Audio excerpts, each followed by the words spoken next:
On a remote island, there is a tree that looks like it came from another planet, and when it is cut, it seems to bleed red. The dragon blood tree stands above dry rock like an ancient umbrella, strange, beautiful, and built for survival. The island is Socotra, a rugged place in the Arabian Sea where cliffs, limestone plateaus, dry valleys, and empty horizons create a landscape that feels almost unreal. Before the tree even appears, the island already looks separated from the ordinary world. Socotra is famous because isolation has protected and shaped unusual life. Plants and animals that evolved here did not follow the same path as life on crowded continents. Over time, distance turned the island into a natural laboratory of strange forms. This is why the island is often compared to a living museum, not because life stopped there, but because separation allowed rare forms to continue developing in their own direction. The dragon blood tree, Dracaena cinnabari, is one of Socotra's most recognizable species. It is not just a strange silhouette for photographs. It is a living plant with a body shaped by drought, fog, rock, wind, sunlight, and very slow time. From far away, the tree looks like a dark umbrella held against the sky. Its trunk rises from the dry ground, then divides into many branches that spread outward and upward, forming a dense crown that seems too geometric to be natural. But the shape is not decoration. In a dry landscape, form matters. The crown helps cast shade beneath the tree, cooling the soil and reducing the harshness of sunlight. Under that living roof, moisture can last a little longer. The branches also create a net for mist. On Socotra, fog and low cloud can move across high slopes, bringing moisture when rainfall is limited. Leaves and branches can intercept tiny droplets, making fog part of the tree's water story. In many dry regions, fog is invisible wealth. It may not fill rivers, but it can feed leaves, soil, and roots one droplet at a time. This is why the dragon blood tree feels ancient and alien. Its crown is not soft like a forest canopy. It is hard-edged, lifted, and precise. It looks like a structure, almost like a survival machine assembled slowly by evolution.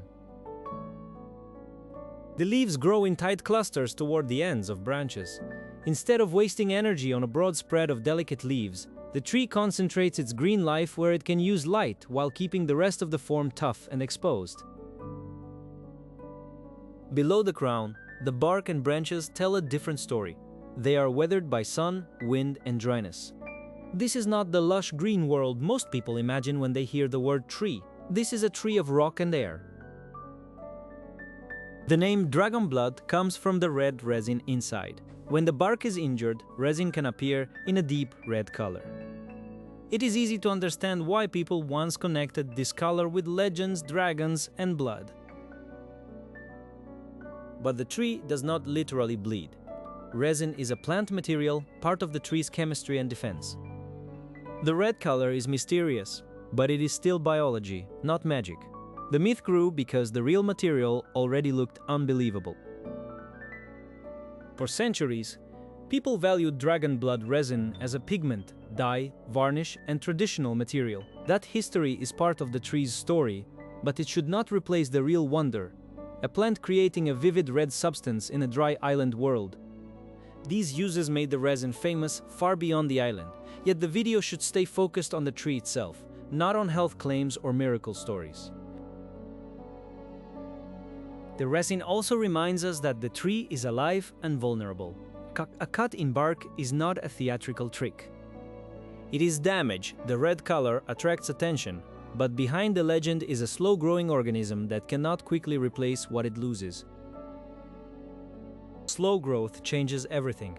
A tree like this may stand for a long time, but time is not the same as safety. When growth is slow, recovery is slow too. If seedlings fail, the old trees can remain while the future disappears. Young dragon blood trees are especially important. A population cannot survive on ancient adults alone. It needs new plants rising from the ground, passing through the dangerous early years, and eventually replacing the old giants. Without that next generation, A forest can become like a photograph of the past, impressive at first glance, but quietly running out of time. That is where the story becomes fragile. In some places, young trees may struggle because conditions are changing. Drier climates, grazing animals, and pressure on habitat can make it harder for seedlings to survive long enough to become part of the forest. Grazing matters because young plants are low, soft, and reachable. Old umbrella crowns may stand above the teeth of animals, but seedlings and small saplings do not have that protection. A landscape can look full of trees and still be missing its next generation. Climate also matters. The tree is adapted to dry conditions, but adaptation has limits. If fog patterns change, if heat increases, or if rainfall becomes less reliable, the delicate balance that supports these trees can begin to break. The dragon blood tree belongs to slopes, plateaus, rocks, and thin soil. It does not grow in the deep softness of a wet forest. It grips harsh ground, and its relationship with that ground is part of its beauty. The rocks around it are not empty background. They shape drainage, heat, shade, and seedling space. A crack in stone, a pocket of soil, a foggy ridge, or a shaded hollow can decide whether a young plant survives. Socotra's isolation explains much of this strangeness. Islands often create unusual life because species arrive, become separated, and then face local problems with limited competition and limited escape. Over many generations, familiar plant ideas can become unfamiliar shapes. Isolation can protect unusual species, but it can also make them vulnerable because there may be nowhere else for them to go when the local world changes. That is why Socotra is often described as otherworldly. The island is not strange because nature made a mistake. It is strange because nature had time, distance, and unusual conditions. Isolation allowed experiments to continue. The dragon blood tree is one of those experiments. Its umbrella form, clustered leaves, red resin, and slow rhythm all belong to the same survival system. It is not one feature that makes the tree special, it is the whole design. When fog moves through the hills, the tree becomes more than a silhouette. It becomes part of a moisture trap, a shade maker, a shelter, and a landmark. In a hard landscape, even small advantages matter. Under the crown, the microclimate can be gentler than the exposed ground nearby. Shade can reduce heat. Droplets can fall from leaves. Seeds and soil life can find a little relief. The tree changes the space around itself. This is one reason protecting strange plants matters. A rare tree is not only an object. It is a structure in an ecosystem. It can influence moisture, shade, soil, insects, animals, and the way the whole landscape feels. The red resin may be the famous detail, but the umbrella shape is the deeper story. The crown is architecture made by need. It shows how beauty can come from a practical answer to heat, dryness, and fog. There is also a warning in the way these trees stand. They look powerful, but they are not invincible. A strong adult can hide a weak future. If young trees do not replace old ones, the forest can decline quietly. That is why counting only the old silhouettes can be misleading. The future of a tree is often hidden close to the ground. In seedlings, few people notice. Conservation is not only about saving the biggest or most dramatic individuals. It is also about protecting the conditions that allow seedlings to grow. Suitable climate, safe ground, reduced pressure, and enough time for slow life to continue. The dragon blood tree asks us to look at plants differently. It is not passive scenery. It is a survivor with strategies written into wood, leaves, resin, and shape.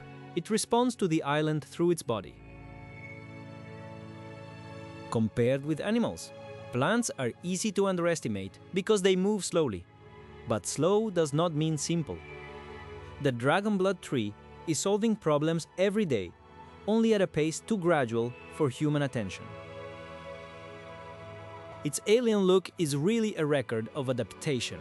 The crown records sunlight and fog. The resin records chemistry and defense. The roots and trunk record drought and stone. The whole tree is a memory of the island. If Socotra changes too quickly, the tree may not be able to change with it. Evolution can create astonishing forms, but it works over generations. Rapid pressure can arrive faster than slow-growing species can answer. A slow-growing species cannot simply move quickly uphill, change its schedule, or replace lost adults in a few seasons. Its strength is patience, and patience needs stable conditions. That is why the tree feels both ancient and fragile. It seems like something from a lost world, but it is living now under modern pressures. Its future depends on choices made around grazing, habitat, climate, and protection. In the evening, the crowns become black shapes against orange sky. The island grows quiet, and the trees look almost mythical again. But the myth is strongest when we remember that this is not fantasy. It is real life surviving on difficult ground. The dragon blood tree does not need to be magical to be extraordinary. Its red resin, strange crown, and lonely island home are already enough. The facts are more powerful than the legend because they show how hard survival can be. Some landscapes create soft beauty, flowers, rainforests, moss, and shade. Socotra creates a different kind of beauty, made of stone, wind, fog, and endurance. The dragon blood tree is beautiful because it carries that harshness without hiding it. To protect it is to protect more than a symbol. It is to protect island evolution, slow time, and the possibility that nature can still surprise us with forms we would never invent ourselves. Losing a plant like this would mean losing a whole piece of evolutionary imagination, a form of life that only this island and this history could produce. On a remote island, a tree stands like an umbrella from another world. It does not truly bleed, but its red resin gave humans a legend. Its real story is even better. Some of nature's most beautiful designs come from the hardest landscapes,